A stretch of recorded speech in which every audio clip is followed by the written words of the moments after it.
हमारे नेता कब सुधरेंगे? आखिर वो बदजुबानी क्यों करते हैं? आखिर वो ऐसे शब्दों का इस्तेमाल क्यों करते हैं जिनका इस्तेमाल अजीत, आप और हम या हमारे साथी लोग घर में बाहर कभी भी हम लोग करना पसंद नहीं करते और ना ही करते हैं। यहां पर लालजी टंडन जी के साथ साथ तमाम हमारे साथ मेहमान जुड़े हुए हैं, बड़े नेता जुड़े हुए हैं। लेकिन टंडन साहब, सिर्फ नितिन गडकरी ही क्यों? वक्त वक्त पे इतनी सारी हमने बातें उनकी सुनवाई हैं, वो इसी तरह की भाषा का इस्तेमाल करते हैं। आप भी हैं, आपके और बड़े नेता हैं, सभी हैं, उनकी तरफ से तो एक आध को और छोड़ दिया जाए तो ऐसी बातें तो नहीं आती। इस तरह की भाषा का इस्तेमाल तो वो नहीं करते हैं। गडकरी साहब भी क्यों? नहीं, देखिए, ये अपनी अपनी शैली है बात करने की। उसके अंदर कोई शब्द ऐसा हो कि किसी की व्यक्तिगत अवमानना हो रही हो, कोई असंसदीय हो, कोई गाली हो, उसके बारे में तो हम कह सकते हैं। लेकिन क्या हमें आलोचना करने में कठोरता शब्दों का इस्तेमाल करना या जो आम जनता में जो प्रसिद्ध मुहावरे हैं उनका इस्तेमाल करना, ये कोई अपराध है? मैं ये जरूर चाहता हूं कि मीडिया का, जहां एक ये आपका कर्तव्य है कि आप किसी की कमियों का उजागर करें, वहीं पर आपका ये कर्तव्य भी है आप की जनता को प्रशिक्षित भी करें। मैं उत्तर प्रदेश की एक पुरानी घटना सुनाता हूं कि बीवी गिरी साहब वहां पर गवर्नर थे, संपूर्णानंद जी मुख्यमंत्री थे, चंद्रभान गुप्ता जी सर्वशक्तिमान नेता थे, ये कांग्रेस के जी, और पंडित बंशीधर शुक्ल उसमें समाजवादी पार्टी के एक एमएलए थे, और वो और गांधी जी के साथी थे, स्वतंत्रता संग्राम सेनानी थे, सब उनका बड़ा सम्मान करते थे। वो कविता में आलोचना करते थे।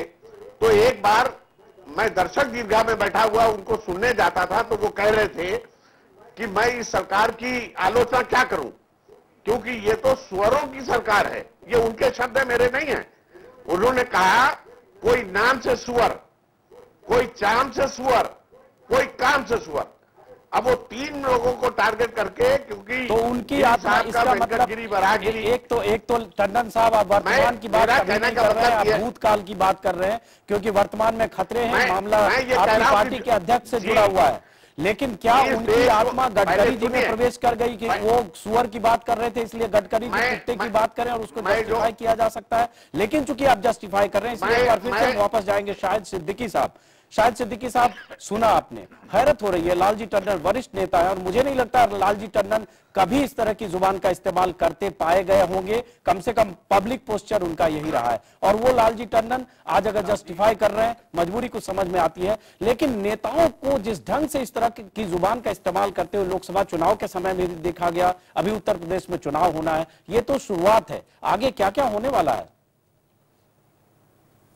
देखिए, लालजी टंडन तो बहुत उम्दा जुबान का इस्तेमाल करते हैं, लेकिन गडकरी जी पे आपको हैरत नहीं होनी चाहिए। गडकरी जी जहां से आए हैं, आरएसएस से आए हैं, और आरएसएस का खास अंदाज रहा है कैरेक्टर असैसिनेशन, कीचड़ उछालना, झूठ बोलना और इस तरह के लोगों के बारे में भ्रम फैलाना। खुद अपने लीडरों के जब वो खिलाफ गए, चाहे उमा भारती के खिलाफ गए, चाहे किसी और के खिलाफ, तो ऐसा भ्रम फैलाते हैं, ऐसा झूठ का जाल बुनते हैं कि सब जो है वो झूठ कहीं ना कहीं जाके चिपक जाए।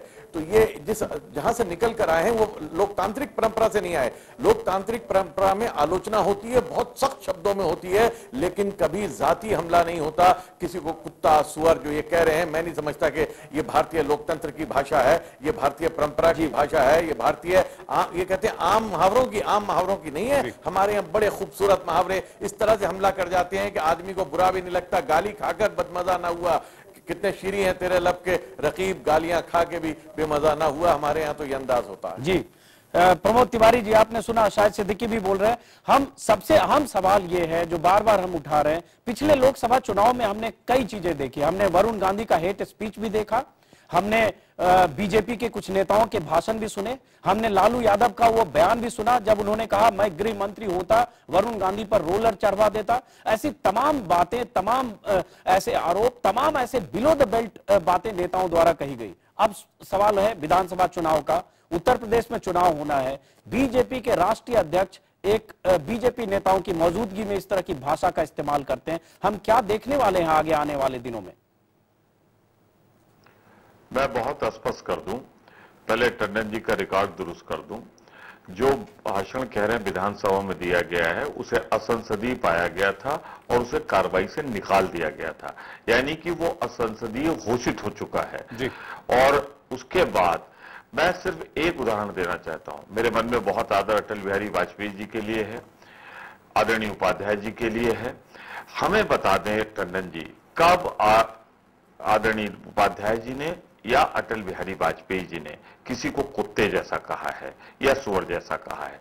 मुझे दुख इस बात का तो है ही है कि गडकरी साहब ने बहुत घटिया, बहुत बाजारू, जिसकी जितनी आलोचना की जाए वैसी भाषा का उपयोग किया। उससे ज्यादा दुख है, टंडन जी का मैं बहुत आदर करता हूं, मेरे बड़े मित्र हैं, मुझे आज उनकी मजबूरियों पर तरस आ रहा है। उन पर कौन सी ऐसी मजबूरी है टंडन जी? कोई मजबूरी है टंडन जी? जवाब दीजिए। आपने 3 बार सरकार बनाई थी, 3 बार सरकार बनाई थी, आप भी तो उनके साथ बैठे थे, और आज उन सभी बसपा के नेताओं को कुत्ते जैसा कहा जा रहा है, और कांग्रेस जैसी पार्टी जिसने इस देश को आजादी दिलाई, उनके लोगों को नौकर जैसा कहा जा रहा है। उसके बाद भी आलोचना करने की जगह आप ना आलोचना करते तो कम से कम जस्टिफाई तो ना करिए। मैं आपसे आग्रह करूंगा, वरना जो पाप उन्होंने किया है उस पाप के आप भी भागीदार हो जाएंगे। प्रमोद जी, हम आपके सवालों का जवाब टंडन जी से पूछेंगे, और आपने कहा कि बीएसपी के साथ थे। हम ये भी बता दें, कहा जाता था कि टंडन जी को मायावती राखी भी बांधती थी। इन सारे सवालों का जवाब हम पूछेंगे, लेकिन सही मुझे लगता है ब्रेक के बाद। तुरंत लौटते हैं, आप देखते रहिए News 24।